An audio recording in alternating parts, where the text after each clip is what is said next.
Welcome to the latest episode of the Cover 3 podcast.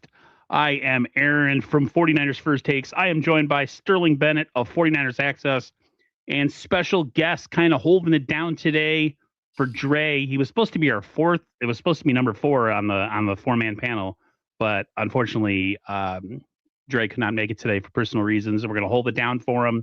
Mike going to hold it down for us in place, and we're going to talk about some 49ers off-season free agency, coaching moves, all that kind of stuff in the next hour or so. So before we really get into anything concrete, guys, free agency's here, or it's getting close next Wednesday. But like things are starting to percolate, things are starting to move. People getting signed, people are getting released.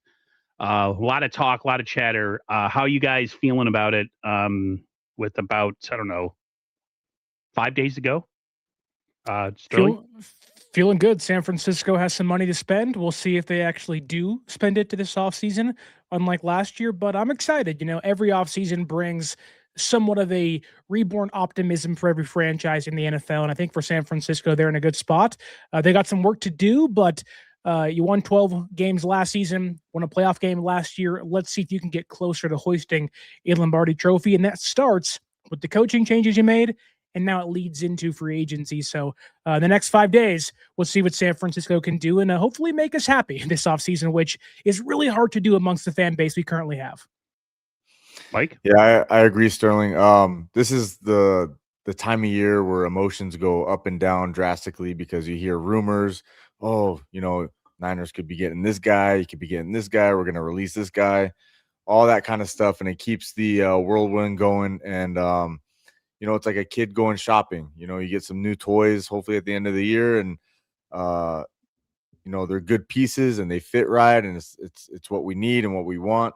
But this is always, honestly, this is my favorite time of the year because the excitement and the unknown and all the little leaks and stuff that you find on the internet and you see what's going on and you're like, oh, what does this mean?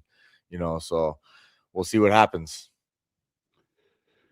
Yeah. One of the big pieces of news that came out this week was, or this past week, as we're going into the weekend, was the kind of the contract standoff between Trent Williams and the 49ers. No real progress has been made. Big surprise. What is this, like the third off season? He's had some sort of contractual issue. I think what's different this year is, well, it was kind of this case last year. He's old. He's getting old. He's pretty old. He's 38. And so like the Niners are kind of in a situation where it's like, okay, they don't really have an option B in this situation. So they're being kind of held over a barrel, so to speak. But at the same time, like they have to have some sort of financial structure to this thing. And that's what they're trying to make you believe that that's what they're trying to do, especially these last couple of years. So like, when does it become a point where they're like, you know what, we're just not on the same page? Trent, go find yourself something, or we'll trade you and we'll figure out a plan B. Maybe as free agency starts, maybe we have an alternative move that we got to make. What do you guys think about the Trent situation, Mike? Yeah, I mean, unfortunately, you're right. They don't have a plan B, and the Niners put themselves in this position by neglecting the offensive line, specifically tackle, you know, the successor for Trent. So it's kind of hard because, yeah, we're in this boat where Trent is aging. He seems to be breaking down at the end of the seasons. You know, recently, you know, he always has his kind of like his worst games at the very end. Like he didn't have a good game in the Super Bowl. He didn't have a good game, you know, against Seattle.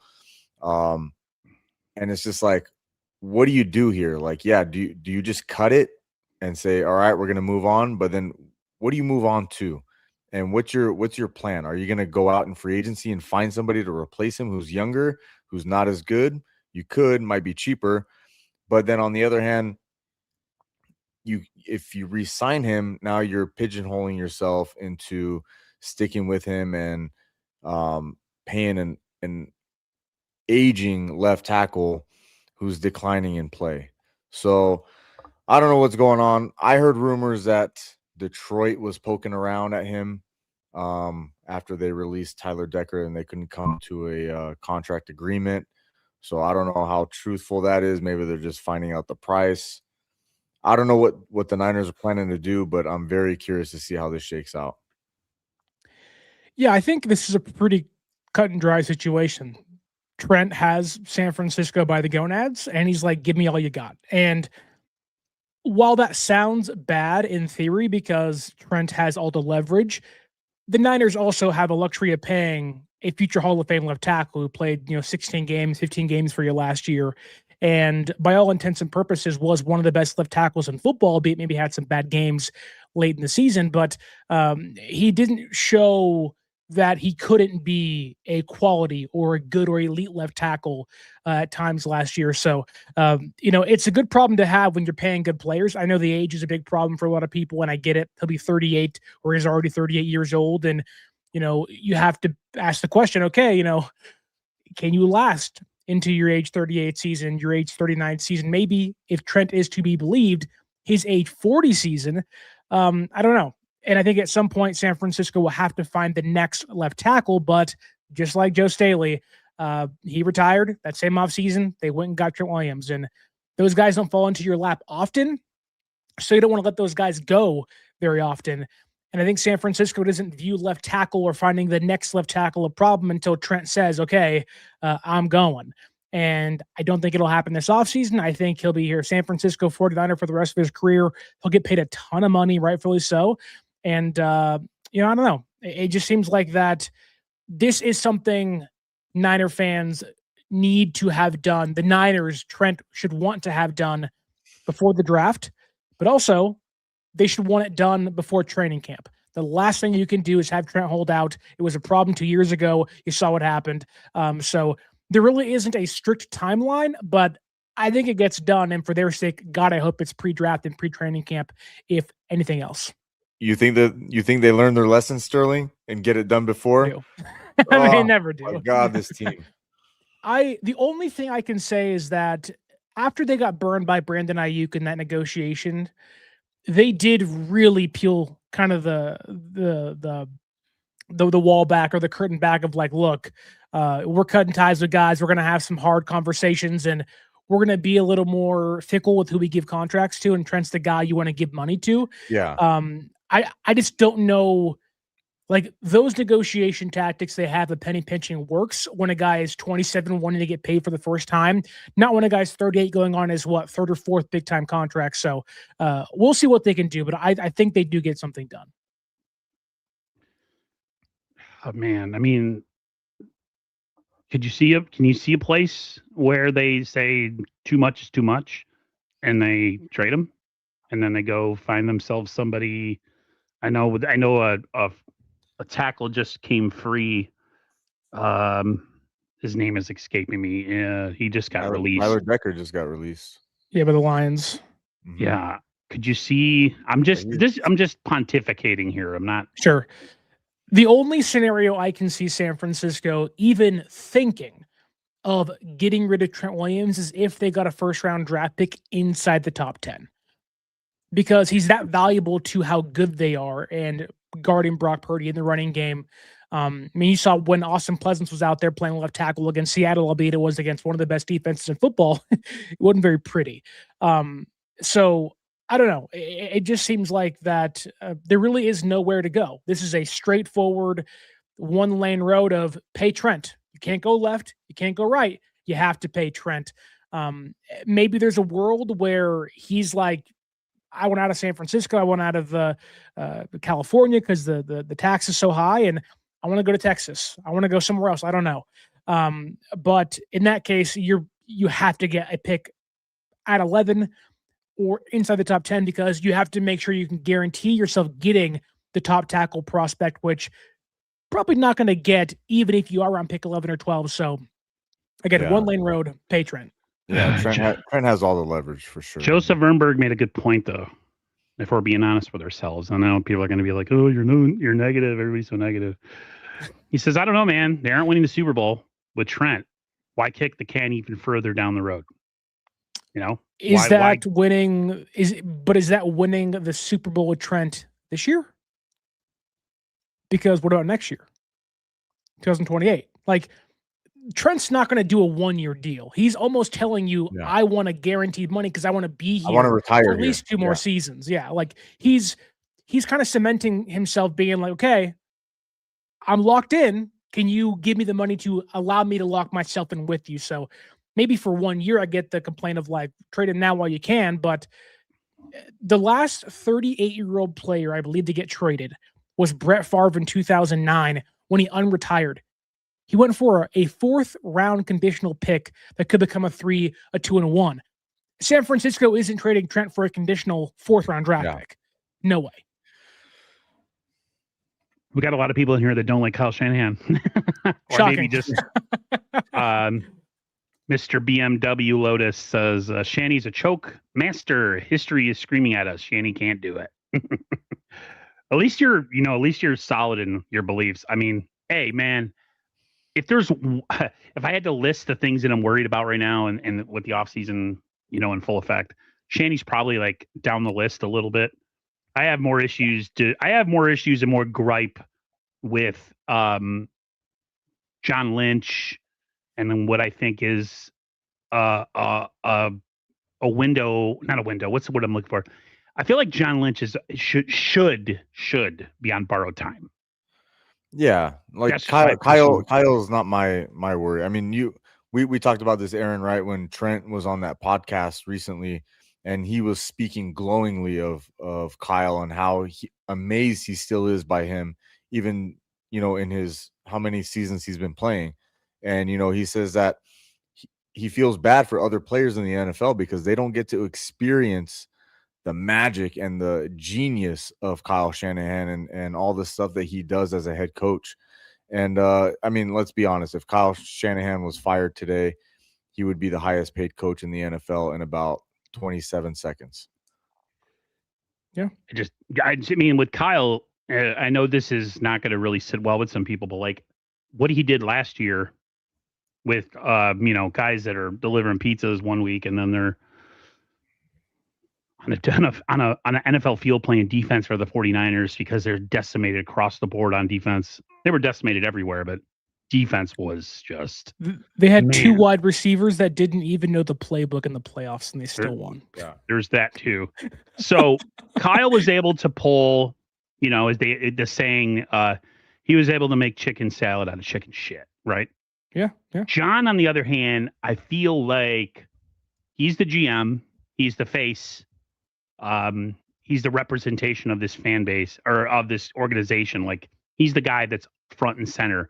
I feel like we got real fat off of some good early drafts where we hit on a lot of big names. And now those guys are coming towards the end of their prime or they're definitely in the last stages of it.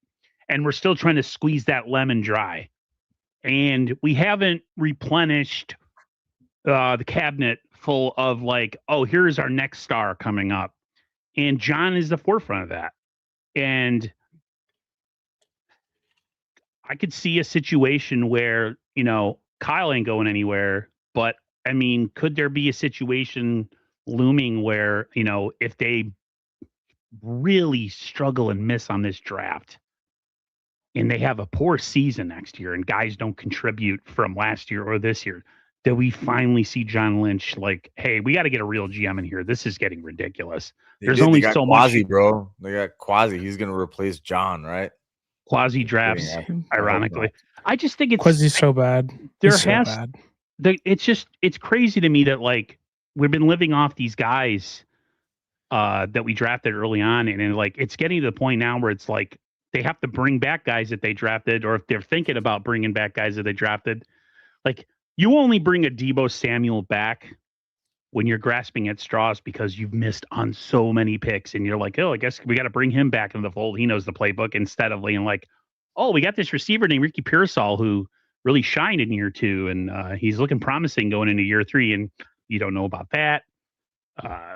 Ayuk's out the door, and you're just the wide receiver room is an absolute mess. You got an aging tight end who's, I love George Kittle. You have a successor in Farrell. Come on, that's already locked up.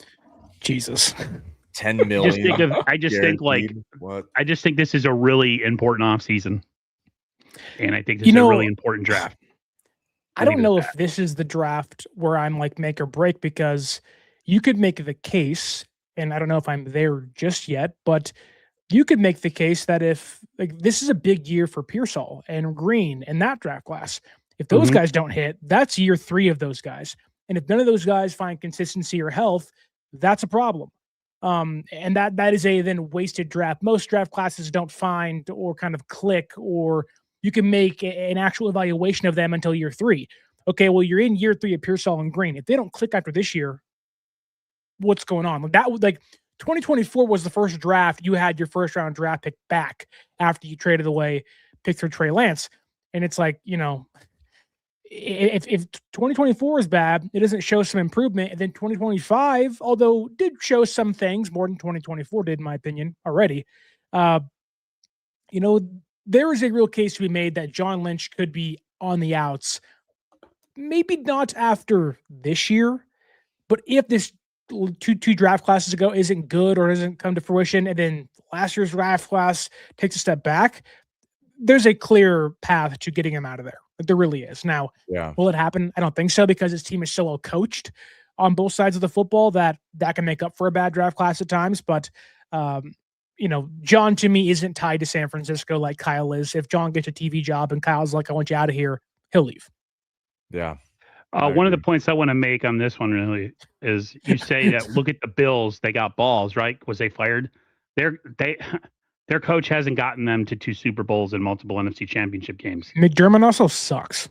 And McDermott the failure against the Chiefs year in and year out, and especially last year with the Cup, they had the easiest path to the Super Bowl, and yet their quarterback and their team played awful in the playoffs. And the Bills having balls is keeping the GM that didn't want Keon Coleman and then made him look like an idiot in a press conference saying, I didn't want him. That was McDermott. And it's like, okay, the guy's still on your roster. And then a month later, trading away a second-round draft pick and more for DJ Moore and paying that entire contract. Yeah. Like, the Bills don't have balls. They're idiots. They should have fired McDermott and Bean if they had some real balls.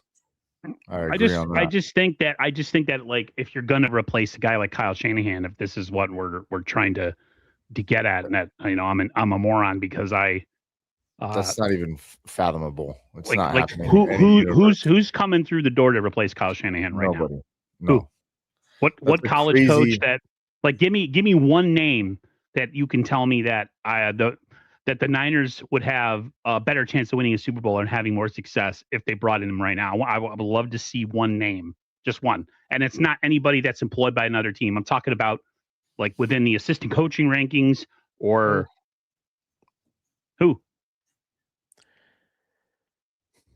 There's nobody currently staffed. Yeah, nobody. It's not going to happen. It's look, I think last year they did that poll, right? Where they be the head coach. Okay. Where they polled all the defensive coordinators in the league, right? And they said, who's your number one offensive play caller who keeps you up at night? And I think everyone voted for Kyle Shanahan. It's not happening. Kyle is one of the best coaches in the league. The players love him. Other coaches love him. His coaching tree is pretty remarkable so far. And everyone wants a Kyle Shanahan type offense to run their team. And to say here to fire Kyle, yes, it's frustrating. Some of the stuff he does makes you question the universe sometimes. But when it's all said and done, Kyle is still one of the best coaches in the NFL. And letting him go would just be a disastrous thing to do. Yeah. Forgot what I was going to get at. Yeah, I just don't see a situation right now that would make more sense than Kyle. And think about this too. I know we're kind of taking a long time on this, but how many quarterbacks are better for playing under Kyle that were once considered cast-offs that have come into this organization that have left with more value? That's all I got to say about that. The fact that even though he didn't leave as a starter, Oh my God. CJ Beathard got employed again once he left us for a while, at least, right? He didn't be a start. He wasn't ever a starter. And then you have Darnold, who's a Super Bowl champion that played under the 49ers tree, the Kyle Shanahan tree. And then you have Mac Jones, who, they say he doesn't have a ton of value right now, blah, blah, blah. But the fact that his conversation out there because of what he did with Kyle and with this team last season, that we're even in the conversation that somebody would be willing or stupid enough to give us a first round pick or a second round pick like the Jets. I mean, that says a lot about Kyle Shanahan because, there's a lot of things that Kyle struggles with: game management, time management, a lot of stuff. Overtime rules. He falls in love with old players and never kind of like he's afraid to kind of like, go with the young guy who might make a couple mistakes, but the potential of this guy being like really talented and having some serious like speed or whatever, he's afraid of that. He goes with the guys that he's always comfortable with. That's totally true. But he's gotten two quarterbacks that are also Rans who were highly drafted that accomplished nothing. One got a Super Bowl, got him paid twice, especially in Seattle, and now Mac Jones. A lot of people view him as a starter again because of Kyle Shanahan. So if we're going to make these accusations about Kyle, at least come with more than just, oh, he chokes in games. Like what else? Like what else you got? So speaking of quarterbacks, I know you wanted to touch on this, Sterling. There's quite a bit of quarterbacks that are free agents or at least going to be available right now. Mac Jones being at the top of that list. Let's see. I got some names here. Let me bring up the notes. Well, the reason why I wanted to talk about this because there seems to be a disconnect in what Niners fans think they can get for Mac Jones, what the Niners believe Mac Jones is worth, and what he's actually worth on the current quarterback market. And I think the Niners have a right to play hardball and have a high asking price. I just don't think that what their asking price is, which you start high, fine, I understand that, work yourself down. But I don't think what they're asking for is exactly his value. And I think they might be in dangerous territory and shooting themselves in the foot and not being able to trade him if the asking price doesn't lower in the upcoming weeks and months. But I want to go through every team. From the Cardinals, the Jets, the Raiders are going to get Mendoza, so maybe not them, but the Cardinals, the Jets, the Dolphins, the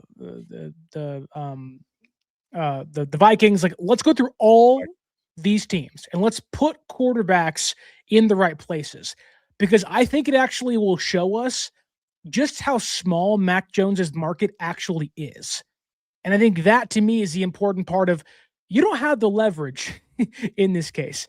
You have to trade the guy, fine, but I don't think the market is as robust as Niner fans believe it is this offseason. Yeah, look at some of the names. We got Kyler Murray. Yeah. Daniel Jones, Aaron Rodgers, Russell Wilson, Mariota, Tyrod Taylor, Joe Flacco, Zach Wilson, Garoppolo, Pickett, Trubisky, Keenum, Lance, Huntley, and Minshew. What are you bringing him in for? I could see a situation where he's a bridge quarterback if you don't like this year's draft. And you it has to be. Because that's your deal. Like if I'm Miami Dolphins, I know a lot of people are connecting them with Malik Willis. Was his name Malik Willis? Yeah. My brother is actually in favor of that move. He's a Dolphins fan. I told him, I was like, what about I said, what about Mac Jones? And he's like, I don't know. But the Dolphins are also trying to cut and trade Tua Tagovailoa, who has like an $80 million dead cap hit. Yeah. So like, do you want to then give or acquire Mac Jones and trade draft picks that they're rebuilding? They're tearing things down. Tyreek Hill's gone. Chubb is gone. Like they're talking about trading Jalen Waddle. James Daniels is gone. Tua will be gone. Like they're tearing it all down. Yeah. And that to me doesn't scream like a team that's like, yeah, give us Mac Jones for a year. Let's be somewhat competitive. No, let's be bad for a year. Let's tear it all down and let's, we'll figure things out. Like, I don't know. Like, so again, let's go through each team. Let's start with the Cardinals. It's in San Francisco's division, the NFC West. Thus, immediately making him not or them not a contender for Mac Jones. Exactly. Okay. So who do we think comes to Arizona? The rumor now is they want Malik Willis. The floor is in Arizona. His brother coached him in Green Bay. And if they can't get him, they're going to go for Brissett and maybe Garoppolo. They're not going to draft a quarterback. They want to kind of have that quasi-veteran in the backfield that you can just be a placeholder for a year because his quarterback class is so bad. It feels like Malik Willis is going to Arizona. So if that's the case, that's one team off the market. Let's go to the Raiders. It feels like it's a guarantee Mendoza is the first overall pick. Yep. They just cut Geno Smith, putting another quarterback on the open market. Mendoza is the Raiders quarterback. They're out of contention. Let's go to the Pittsburgh Steelers. Aaron Rodgers, Mike McCarthy. Rodgers seems like he'll be back this next year. And even if he's not, they're not going to go trade a second and more for Mac Jones. McCarthy's there. He wants to kind of create his own culture and see how things go. That seems like let's get Aaron Rodgers for a year. And they seemingly like Will Howard behind the scenes. I don't know if that's true or not, but that doesn't feel like a Mac Jones place to me. What do you guys think about that? I agree with you on all of that. Honestly, but the thing is with me is I'm actually happy. I want Mac Jones to stay. So I was happy that there wasn't really a market for him. Initially, I'm like, well, if they're gonna get rid of him, I want a proven asset. I want a player in return. The asking price is going to be way too high. I'm good with it. If someone was willing to do it, fine. But I think we need Mac Jones here because he's going to end up playing some games, and he could be the difference of making it into the playoffs by, the skin of our nose because he can pull off a couple wins here and there. But yeah, I agree. I don't think the market is as hot as it was once when we were first talking about it, when the season was still on. And but I'm good with it. Matt can stay. I'm happy. I think I feel more comfortable with him staying as the backup quarterback. And like you said, the market is what it is. And then if you're the Niners and you really like Mac Jones, would you do him a solid? They would do him a solid. They wouldn't trade that poor guy to the Jets. They wouldn't do that to him.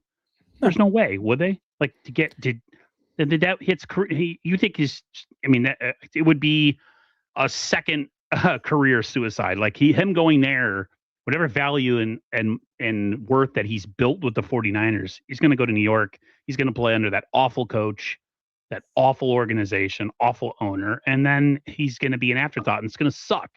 I'd rather him stay here another year and then maybe get another job after next season, and maybe there's more of a pick of the litter, so to speak. So I'm good with them staying, and they were never going to get a high pick for him anyways. Like, are you kidding me? Like, nobody's that desperate for Mac Jones. I love Mac Jones. And by the way, hey Lotus, we're a 49er channel here, so we're not kissing their ass. I'm actually very critical of the Niners, pretty much 95%. Sterling can attest to that, and so can Mike. So I don't get what your problem is. Like, all I said was, if you're going to get rid of Kyle, give me another option. That's all I'm asking. Who's the guy you're bringing in? Give me a name. I want a name. That's it. Give me a name. Anyways. Aaron, you kind of took off another contender of the Mac Jones situation or the sweepstakes in the Jets. Now, I, for one, don't really care about what Mac Jones' feelings are. If a team's going to overpay, who cares? You're on my team. I hold your contract. If I want to get rid of you, I can do whatever I want with you. If anybody, the Jets, the worst team in football, doesn't matter, wanted to give San Francisco a 7th-round draft pick for Mac Jones or for Brandon Ayuk, they'd take it right now. Now, situations are different. They want Mac Jones in the building. They don't want Ayuk in the building. And even if they did, he wouldn't show up. But with the Jets kind of off the table, that only leaves you 2 teams, Miami and Minnesota. And according to all the rumors and reports out there, the Vikings want Kyler Murray. So there's a real serious, future where the Niners don't have a single contender for Mac Jones. Like, not a single team that wants Mac Jones, even if they want to trade him. And with Geno Smith out there, who I know wasn't great last year, but he won 10 games 2 years ago. Like, you can't forget that. He was terrible behind the worst offensive line in football with offensive weapons that weren't available. Myers gets traded. Bowers was hurt for a lot of the season. He's on the market now. If Tua's out there, some team will say Tua is a mid-quarterback that can be a bridge for a year. Fine. Why would I then trade assets for Mac Jones if those assets are a second-round draft pick and more? I can get Tua quarterback. Right, on a one-year contract. Like, you can go pay for a veteran quarterback that can give you 1 year of somewhat competent quarterback play and not lose draft picks. None of these teams are in a place to lose draft picks because they're all rebuilding, and the Vikings are like $50 million in dead cap, trying to trade players away and cut them and restructure guys to get under the cap again. Like, there's a real chance there's not a single suitor out there for Mac Jones this offseason. And the only way I can see San Francisco getting a trade done, if they drastically lower the asking price from a first, a second, and more to like a third-round draft pick, which is really where it should be. There's no reason to ask for a first or two. No one's giving you that. You got to start there. I get that. But like, a third-round draft pick feels like really good compensation for a guy you don't want playing for you at all next year. Yeah, it sounds like Tyler Shug. Yeah, I thought Miami, like, they're like you said, they're trying to trade away. They're trying to clear cap. They're restarting this thing. And my brother, that's funny. He was like, I'm actually excited for the first time in a long time because they reset. They got a new, they got a new GM. They got a new coach. They're both from the same place. And he always knew that what they were. You know, they start slow every year. They're undisciplined. The players are, the coach is aloof. It was just a weird situation in Miami. I don't know. They are getting rid of Tua. There's no way he comes back there, Sterling. You'd think not. Like, the Dolphins are better off riding with Quinn Ewers and re-signing Zach Wilson. Like, to be honest with you, or going and go bring in Jimmy Garoppolo, go bring in, Geno Smith for a year and just say, Jeff Hafley, your defensive mind, we want to save your pick so you can restore your defense to what it hopefully can be. And we'll figure out quarterback in the next 2 seasons. Like, that's what their motto should be. Not, let's trade a second-round draft pick for Mac Jones and hope it works out. No. Yeah, it would be a waste of an asset.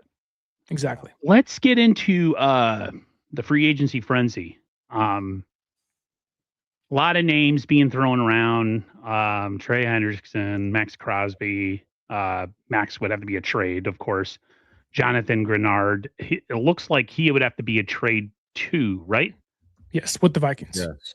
That is a guy that Sterling started talking about or tweeting about or whatever, and I looked into him, and he's actually a pretty legit player. He's had some injuries here and there, but like, talk about a low key, like under the radar, like actually really good, solid pass rusher. He's got 38 career sacks. He has 2 12+ sack seasons, or at least, well, they were both, one, I think it was 12 and a half, and I think the other one was 12. So yeah, 2 12 sack seasons. And like, he's what is the word I'm looking for? He's reasonably young. He's not an old player. Yeah. I was of the mindset, and I said this with Mike. I've said it multiple times with Mike, and I've said it with you and Dre.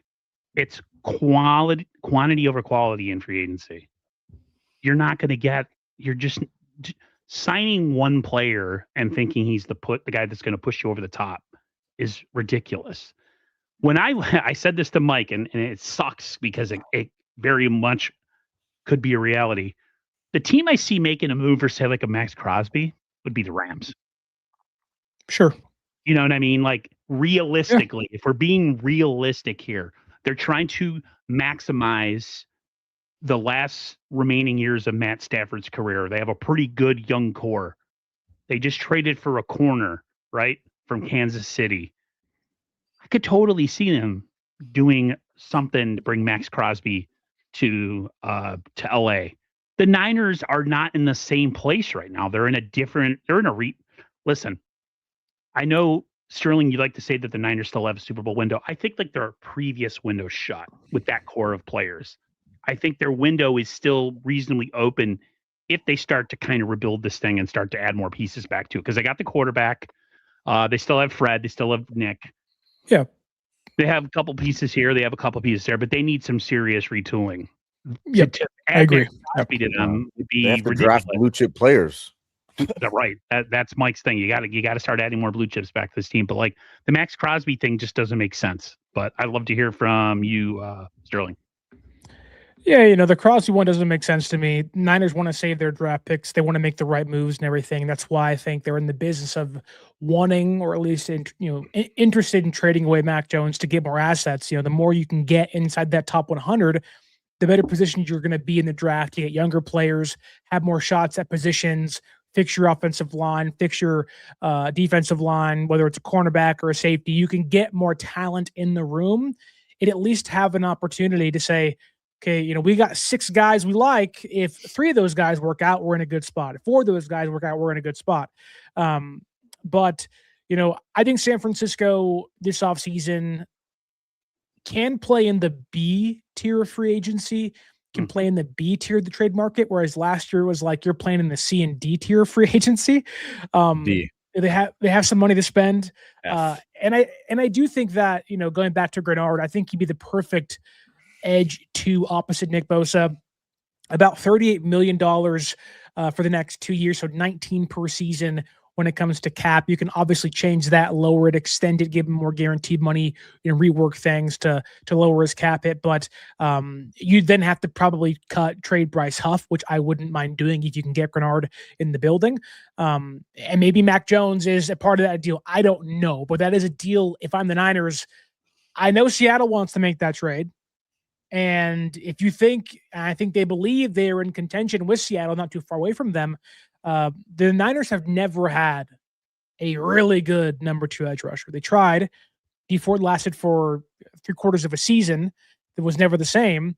Grenard's relatively young, relatively cheap. And if the asking price for Grenard is a second and some, and San Francisco believes that Mac Jones is worth a second and some, I would say trade Mac Jones and let's say a conditional 4th round pick next year for Grenard. Like that to me makes sense. A cost-controlled edge rusher is more attainable, or at least more valuable than a backup quarterback to me.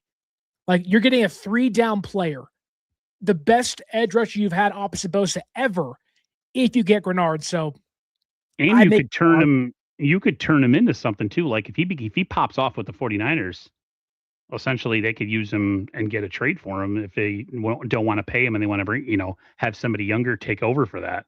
Sure. One of the other guys that everybody was talking. Mike, what's your thinking on Grenard? Yeah, I mean, I'm good with sending a 2nd round pick because they're gonna use it on a bust anyway. So send it for a proven asset, someone who can contribute immediately, who's not going to be a reach in the draft or some random name that we don't know, and let him play next to Bosa and let this D line eat for once, because you can't have a season like you did last season where you have all D-level defensive linemen trying to go get the quarterback. They have to bolster this some way, somehow, and I don't want to see them bargain bin hunt again, to try to fill that opposite side of Nick Bosa. And it's just like, dude, just suck it up, go find someone who's legit and pay them and be done with it, because they keep trying to cut corners and it hasn't worked out since. What about a guy like John Franklin Myers that a lot of people keep attaching to the 49ers, a pass rushing interior guy? He wouldn't need a draft pick, would he? That wouldn't need draft compensation? Or? Free agent. Okay. Yeah. If the Niners were to go free agent, here's the thing with the Barrows freaking thing that just put me in a bad mood last week. We don't know their game, man. We don't know what the Niners game in free agency is. Like, that's why I keep telling everybody, you're putting all this stuff out there. Dude, I saw at least 5 reports yesterday of players that are going to be free agents, and everyone says reports are the Niners are highly interested. Reports the Niners are highly interested. I mean, it's like, guys, they're highly interested in everybody. And also, those players' agents use the 49ers as a bartering chip, okay? The Niners' name somehow gets teams excited and are like, oh, the Niners are going after them. Then we got to, it happens every year. Mike, we talked about this on Wednesday. Yeah. Is there a single free agent that's not tied to the 49ers or even someone who's on the trade bait? Like everyone is tied to the 49ers somehow. And that's what happens to the fan base is they gaslight us and they get us all hyped up because we keep hearing these names and we're like, oh yeah, they fielded multiple calls and they're very interested and they're one of the teams left in the race. And it's like, dude, they were never in the race. They were just trying to drive up the price to other teams or whatever. And the fan base gets all excited, and then we end up with Farrell. So yeah. Right. And John will try to sell you on Clelin Farrell too. Don't even think he won't. Sterling, what do you make of that teams use the Niners as kind of like a bartering chip? I think every team gets used that way, right? Like you can go back. We mentioned Trent Williams earlier in the show and his contract stuff. He was using the Chiefs as bait for San Francisco back in 2021 when he wanted to get paid for the first time. And he almost left, mind you, for Kansas City. But he knew that he had some leverage over San Francisco. He was the guy they wanted. And he used KC in the middle of the night to get San Francisco to pay him more money. And it paid off for San Francisco, and it worked out for KC a little bit more, albeit not in Trent's case. But still, I think the reason why San Francisco's name is tossed out there is the reason why the Dallas Cowboys are talked about every single day on ESPN for the entire football season. They're a big name in a big market that everybody knows. They're good. They're in contention, and they have some money to spend. I think San Francisco is more talked about on Twitter than on ESPN because people know Niners gets clicks. There's a reason why there's 700 content creators in the space because it's a big fan base that is international in Mexico, in Australia, in Europe, everywhere. And it's literally love the 49ers. You're not over characterizing that. There literally is 700. What it is.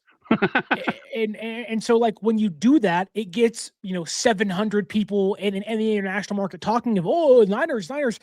Yeah, that makes sense. The reason why the Rams are always out there. It's the reason why KC, the Dallas Cowboys, are always talked about. I think a lot of the things that are coming out right now aren't true because you got to think. You mentioned Matt Barrows, and I love Matt. Matt is a great reporter, and he actually knows what he's doing. And he said that the Niners will not be playing too much in free agency.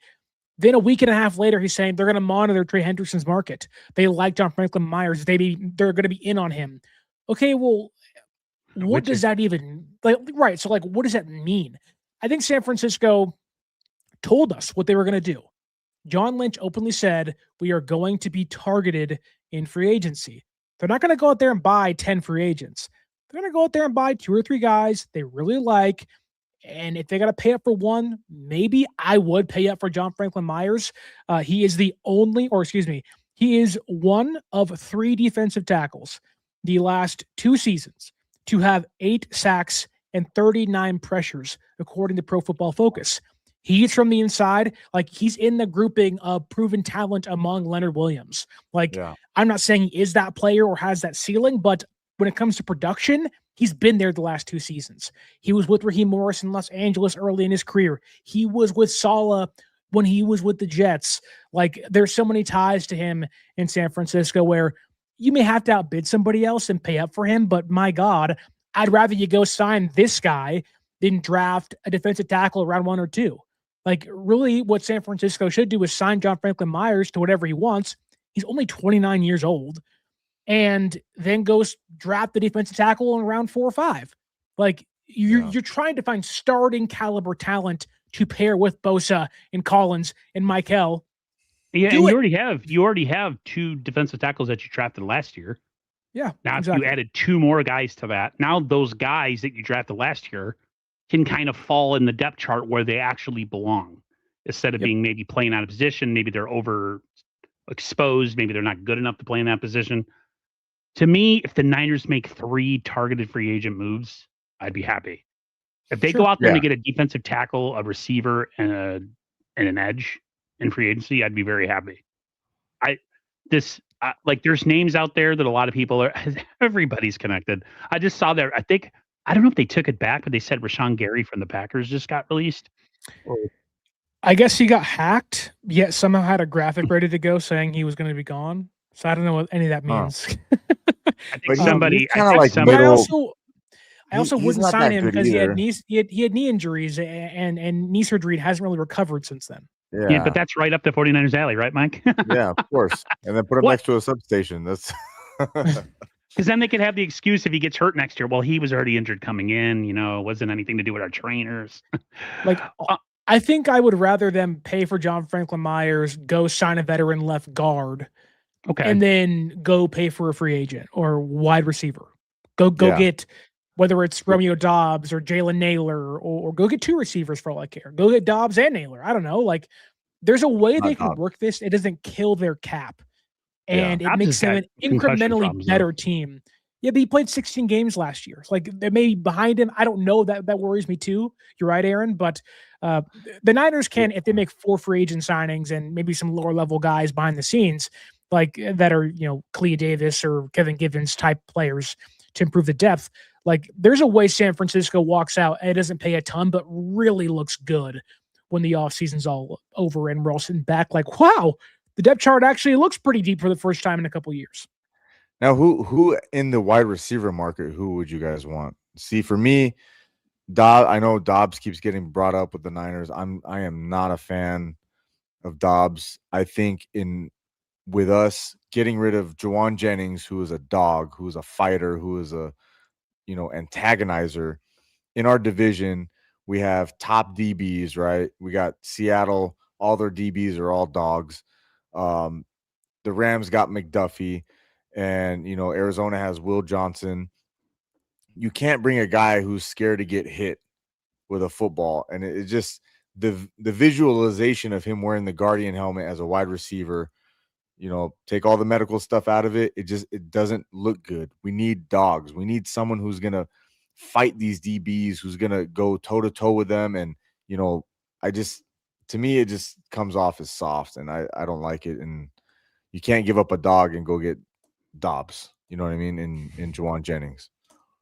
I think with the Niners too is they can't draft. They don't draft wide receivers well, and when they do draft them, they don't play them. So what's the purpose? Exactly. You have to get them in free agency. Get them in free agency. You have to pay a little money. Of course, Alec Pierce is the one that everybody's talking about. There's no way in hell the 49ers are going to sign him. No. If you sign him, he's your only free agent signing. That's it. And 100%. And the books are closed. Goodbye. I heard Patriots are going to throw him the bag.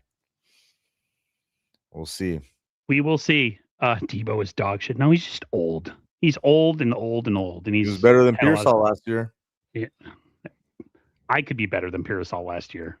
And I'm fat, 46, and unhealthy. So before we get into some of the coaching hires as we round the show out, we got about 12 minutes to go. I saw something before I'd started the show. And it was Larry Krueger. I love Larry. But he had one of his, he has this thing where he kind of crashes out on specific things like draft speed. This one was get rid of everybody. Fred, Nick, everyone. Trent, reboot it from scratch, get a bunch of draft picks, start over. I know neither of you agree with that, but any take on that kind of mindset of we're just going to reboot the whole thing. See you in 5 years.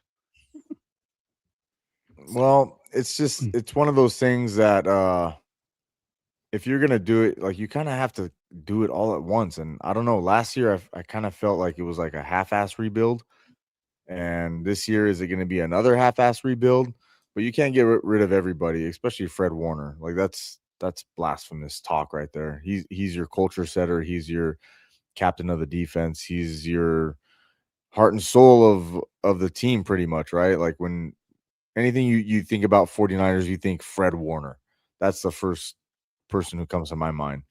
Kittle, I mean, it's crazy for him to say you would want to keep Kittle and get rid of Warner. I love George Kittle to death. He's one of my favorite players, but If there's one person that you're gonna say blow it all up and get rid of everybody, Kittle has to be in that conversation, right? He's coming off a major injury. He's aging. McCaffrey too.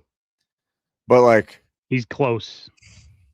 It's tough because you know what you have to do if you blow the whole team up, right? You have to go through the dark times again. And yeah, but there's just certain players that I'm not cutting. Like that's crazy. And you still have to keep those players around to build your culture of your reboot. So that's funny. Yeah, if the Niners were gonna rip the Band-Aid off, it would have been last year before they paid Kittle and Warner and Brock Purdy. Yeah. If they were in the business of tearing things down, it would have been last offseason when they traded away Debo and they I don't know. Look, love Larry, good guy, coworker of mine. That is the most asinine take I've heard. It's so bad. Like, so you want to tear down, and I get it. They're hurt. They were injured. They're always injured, right? We all are on the same page of like, gotta fix something. But you want to tear down a 12-win team that, if healthy, which is a big ask, and I hate having to put that caveat on almost every other year for this team, that if they had Fred Warner and Nick Bosa and Mike Williams and George Kittle, that you don't think they would have been better. Like, you also can't even get takers for injured players. Like, yeah, a team would pay for Fred Warner, but not as much as they would have before last year. They'd pay for George Kittle, not as much as they would before last year. Same thing goes to Nick Bosa. Nick Bosa has torn his ACL 3 times. Yeah. Who's trading for him? Like, Nobody. Your best bet is sitting back and hoping and that it's he's good healthy. For them because then they don't have to overpay off. for him.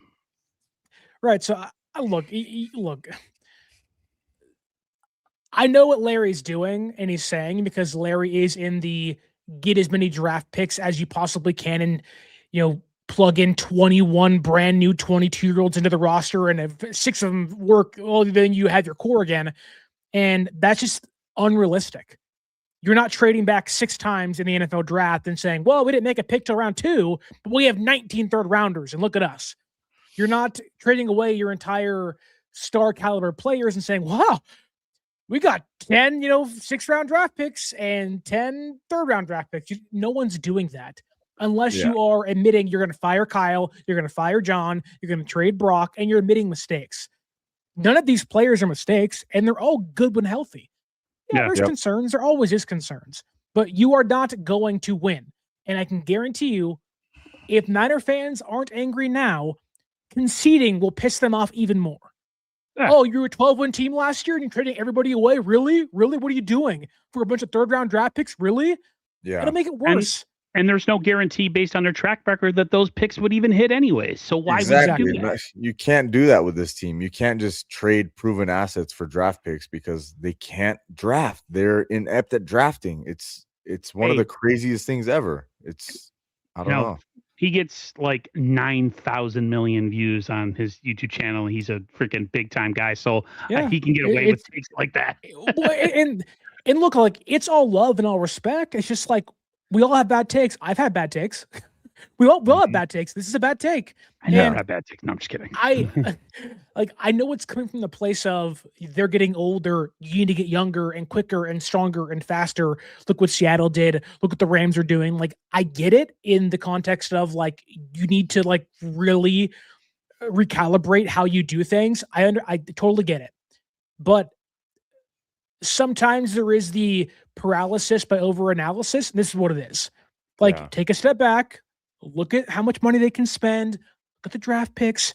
They won 12 games last year. Brock Purdy has ascended to a new tier of quarterback play. If you get guys back, like, Seattle's not going to be as good as they were last year. They're going to lose Kenneth Walker, Zach Charbonnet, post-ACL injury. What's he going to do? They're going to lose a ton of free agents.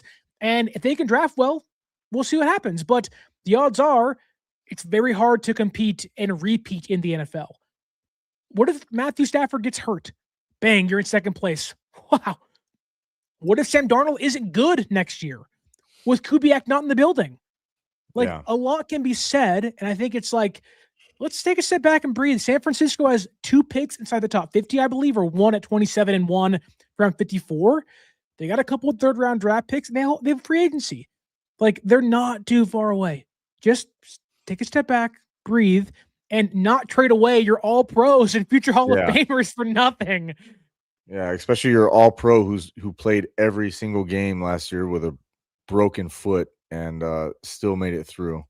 But yeah, I mean, or the year before, sorry. But no, I mean, their whole thing of trying to follow the Rams, rebuilding process, it looked good on paper, but the thing is they're just not hitting in the draft. I'm just very hopeful that they can actually hit this year. They need blue chip. They have to get a blue chip. Mike player. wants to be positive, guys. He wants to be positive. So do I. You guys wanted me to agree that the Niners were a playoff team last year and they could go and do something in the playoffs. And I refused it. And then when I finally bought into it and I accepted it, they went and they got their ass whooped in Seattle. And I was like, see, that's what I was trying to avoid. Real quick. Pinheiro, Morstead, Niners are looking to retain them. We know that. Burford out. Barch is probably staying. That little bit of news. One thing I will say is the Niners of the 80s kept about 3 or 4 core guys. Eric Wright, Ronnie Lott, and Joe Montana were 3 of them. They stayed there through the whole 4 Super Bowl run. You can't get rid of everybody and be able to and keep competing. You got to keep some core guys. All right, real quick, coaching talk. We've had some guys hired on the staff. I'm not going to talk about Cameron Clemens or Angel Matute. Wanted to talk about the Eberflus hire real quick. I know Mike didn't like it, and then we'll get out of here. Thoughts on the Sterling? Thoughts on the Eberflus hire for the 49ers in their coaching staff? Yeah, some people aren't made to be head coaches. Some people aren't made to be defensive coordinators. Some people are made to be assistants.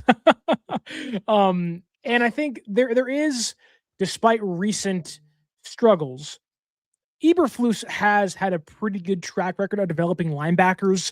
That started in Indianapolis. It started to happen with Chicago. But I think more importantly, as a DC, as a head coach, despite the record being bad, his teams have actually been some of the best against the run. Indianapolis, I think every single year, but one of the 4 years he was there, they were a top 10 run defense in football. Goes to Chicago, gets a head coaching job. They were 31st. It was terrible the first year. The next year, they were second. Like, he does show that, okay, with the right personnel, he can improve things. I don't know what the heck happened in Dallas last year.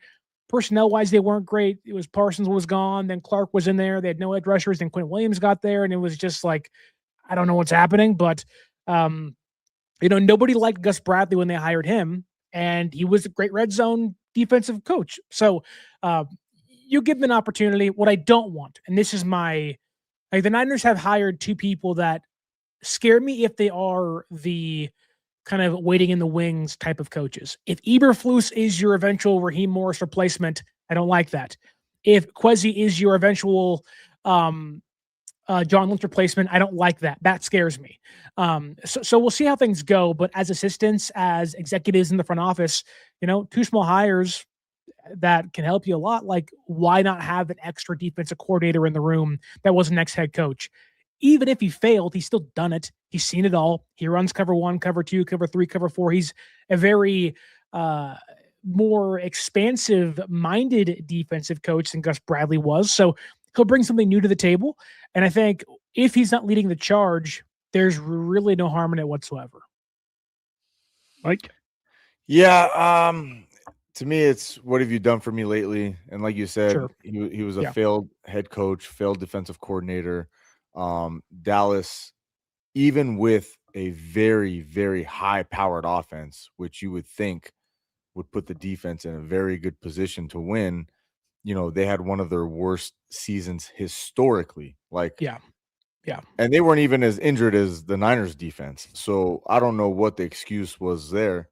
But, they were like last in points per game. They were 30th in total yards per game. They were like bottom 5 in takeaways and sacks and all that stuff. And even though they did make the trade for Quinn Williams, it was just a disaster. It was a shit show. They were 20th in run defense, which you would think Dallas putting up 40 points a game, teams would get away from the run, and they're still 20th in run defense. So to me, I'm just like, why has this guy failed so many times? And why does he keep getting jobs? But as a friend, I have a friend who was, with Dallas as a Dallas fan, and he just told me it was more than just scheme stuff of him, playing very soft. It was, players didn't really buy into him. They didn't really like him. I kind of heard the same thing was coming out of Chicago when he was there. So I don't know. Like you said, maybe he's a better assistant than a coordinator or even a head coach. So as you said, as long as he's not the one waiting in the wings when Raheem leaves, then I guess just file some paperwork and do your film cut-ups and send them to Raheem and stay out of the way. Guys, it's been a great hour talking Niners with you. I know Sterling's got to run. Mike, as usual, as always, I love talking football with you. We have a show. We're like transitioning. We have a new overlay background. Mike's got a new caricature. Everything's trending upwards. I'm actually excited with this offseason. But everybody in the chat, even the guy that I had to block, thanks for coming through. Appreciate it. Love talking Niners with you. Mike, I will see you soon. Sterling, probably going to see you next week because we'll be talking free agency. Till next time, everyone, stay safe and healthy. Go Niners.